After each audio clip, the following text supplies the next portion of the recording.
The 1931 Ford Model A Roadster was one of the trim levels of the Model A. The Model A's price ranged from the Roadster, $385, to $1,400 for the top-of-the-line town cars, with many in between. In today's money, that is roughly from $5,500 to about $21,000. This was well affordable for both low and middle classes.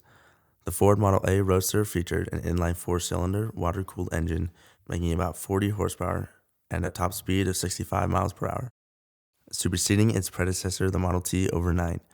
The Model A stole the spotlight from many of the manufacturers in the day. Ford Motor Company lived on through the Great Depression, World War II, and every other catastrophic event after, making the car and the company one of the best in the world. After Ford birthed 4 million Model A's between 1927 and 1931, they made a new platform with its new and unique name, the Model B.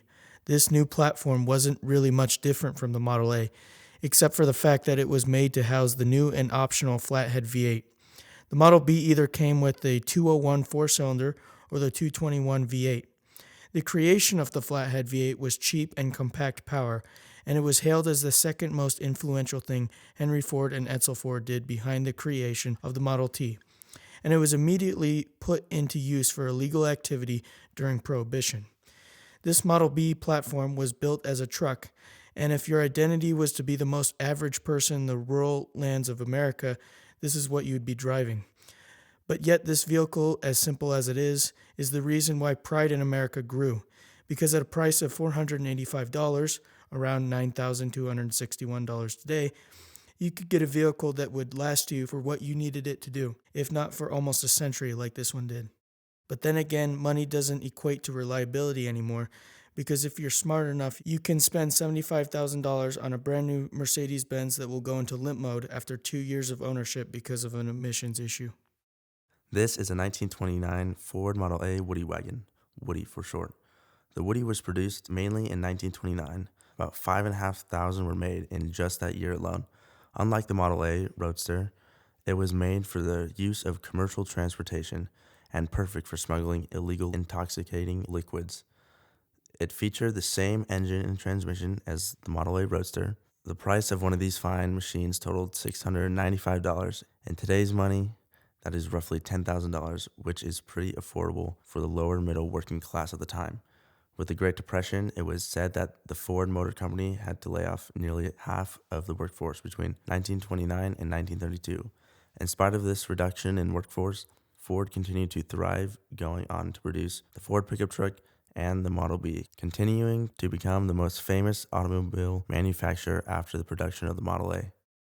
Lincoln during this time period was new. Named after Abraham Lincoln, they started making V-12 engines for aircraft in World War I. To match the pride of the war, they were called the Liberty L-12 engines. But the war ended, so they tried to make an automobile company. The first vehicle they made was the Model L, and it failed. So Ford bought them in 1922 and with artistic vision produced the Model K, which is what this is. It came initially with the legendary L-head 60-degree V8 with a displacement of 385 cubic inches, and a year later it came with the 60-degree V12, displacing anywhere from 382 to 488 cubic inches. It made 125 to 150 horsepower, which complemented the owner's desire for power and control. At a price of $2,500 in 1932, around $54,000 today, the K-Series Lincoln was for those who did see humanity in poverty but chose to ignore it. Spending this amount on a car was only done by the rich, in a time where it was rare and offensive to appear so. The Packard C-Rate was released to the public in Detroit, Michigan in 1933. Packard Motor Car Company, founded in 1899, was the Rolls-Royce of the day. Nothing could top it with its sleek body style, elegant interior, and isolated ride. Featuring a 320 cubic inch flathead straight 8, making 130 horsepower, this car was made for the wealthy, costing a pretty penny of $1,095 at the time. In today's money, that's over $21,000. When analyzing these types of automobiles, the theme goes much farther than old car that did its best for the technology of the time period. In fact, because the car industry was so new during this time period, branding didn't have the weight and influence that it does today. In other words, cars weren't sold by marketing, but rather they were sold by quality or by the credibility of the actual product itself. Cars in the 1900s to the 1940s were judged by necessity because the only things that were necessary sold. These cars were reliable not because they didn't take maintenance, but because they could always be fixed, and ultimately, the responsibility of the owner determined whether or not the car would last forever. These cars were purpose-built to run with little because they were built for those with little. For example, the average engine today is built with a compression ratio of around 10 to 1, suitable for about 85 octane fuel and above. The Model A four-cylinder engine had a compression ratio of about 4.5 to 1, suitable for about 40 octane and above. So in other words, these vehicles could basically run on straight kerosene, because that's what people had in those days. If we want to understand what we should appreciate versus what we actually appreciate, we need to understand the perspective of how life was during these particular years. The Model A was one of the best luxurious privileges that one could get, and quite possibly one of the most valuable and helpful resources that a common worker could use. If the world stopped producing what it does now and everybody had to drive a Model A every day, we would be screaming to get back the privileges we had but didn't see before. I think history is interesting like that, because if you pay enough attention, you'll be grateful for things that you never knew you had, all because you saw what it was like before the things you had existed.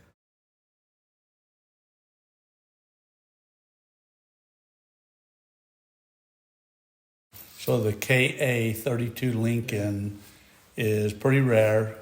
Only 7 known left in the world, they say. And they only made them a half a month. That was in 32. And then they went to the KB model, and that has a V12. And they done that to compete with Cadillac. That's why they got rid of the V8s. The 34 pickup was my father-in-law's, and he bought that in 46 when he come home from the war. And it's got a 302 Ford with a C4 automatic, vintage air, vintage heat. Nice car. Been to Michigan twice and around the Pepsi 400 once on a power tour. It's amazing. So, why have you been into cars? I just got addicted when I was a young kid, when I was 9 years old, and got one running that nobody could get running, and it just flamed it from then on. It was just a challenge, and just on, and kind of kept me out of trouble and addiction. And now I'm more addicted to it than ever before. And So how does the history affect you? Like do you appreciate the history and the rarity of cars? I like restored cars now. I used to like hot rods. Buy a restored car, chop it up, make a hot rod out of it. Right. And that was real common back in the day, make them go fast. Now I'm into my stage of life that I like restored cars to put around town, but I like these hot rod ones coast to coast. They call them coast to coast cars. You can jump in and go to New York if you wanted. Yeah. Restored car you could, but it'd take a long time and hope it didn't break down along the way. Yeah. So it belonged to a guy called Barry Goldwater. You probably don't know who that is. Barry Goldwater was the senator in Arizona that ran for vice president with Nixon. You know Nixon? Okay. So this belonged to his dad. His dad passed away. The senator didn't know what to do, so he put it in a museum, and it was in a museum for 30 years. After 30 years, the family said, we got to sell it. So they spent a lot of money. That's why it's in such a good shape. And they redid the whole car. And it was sold at Barrett Jackson, which is, what would you say, is the cream of the crop. That's an auction for cars. Yeah. And it brought good money. And then it was sold, well, the guy that bought it was in Texas. But he didn't know anything about cars. He just buy cars because he had money. So that's how I bought it, because he was selling all his cars. He was too old. Now, the story is, Barry Goldwater made me a U.S. citizen. Really? Yes. Awesome. So That's it's, crazy. I don't That's know cool. what you call that, but it's, I call that Sweet. It's amazing. Yeah. And the serial number of that car, except 2 numbers, is the birth of my daughter. Really? Yeah, so it's That's amazing. Yeah. That is your car then, like. Well, for now, yeah. So I heard this story, and I was at you told me this, no, you told me who owned the car. Right. And I was at a swap meet down at UVU 2 days later. It's right there. And I found this at the swap meet. Yeah. It says if I were 21, I would vote for Barry. And so I instantly seen that. It says I got to buy that for Mike to go with his car. And so I bought it. I paid a whole $1 for it, guys. A lot of money. And when I told the guy who was selling at the swap meet, I told him the story behind it. He says, well, I would have given it to you then to take it home. But then I didn't know the rest of the story that Barry had been involved with actually you see the getting plate? citizenship. That's the plate on that car. It's actually That's from legally 1939. registered. Yeah. Wow, that's cool. That plate belonged to the grandfather of my wife. I call it the love of history. And it really gets into you really bad. I'd never had one, and I was introduced to them by the Model A Club, and I fell in love with the damn thing. Since then, I've had 4. I can't get this, almost like an addiction.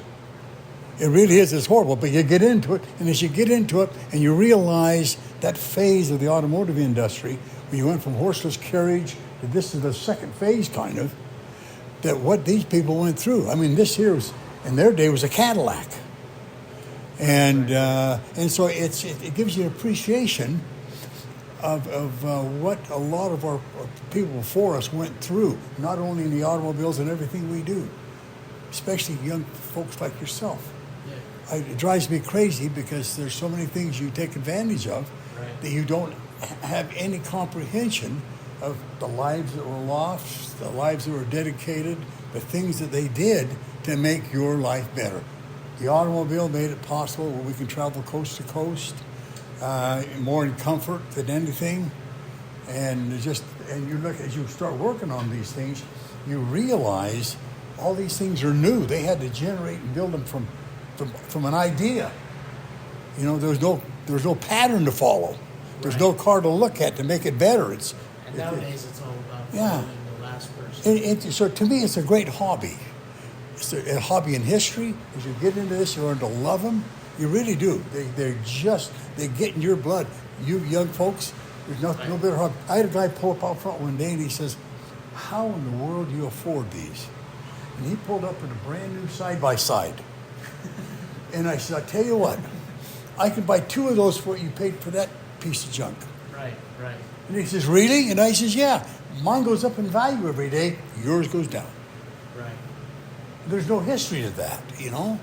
So, I don't know. It's just as we go out and we go to the old folks' homes and stuff like this here, these guys come out, these older folks come out, and they almost are in tears as you pull in here and they see this, and you touch and feel, you know?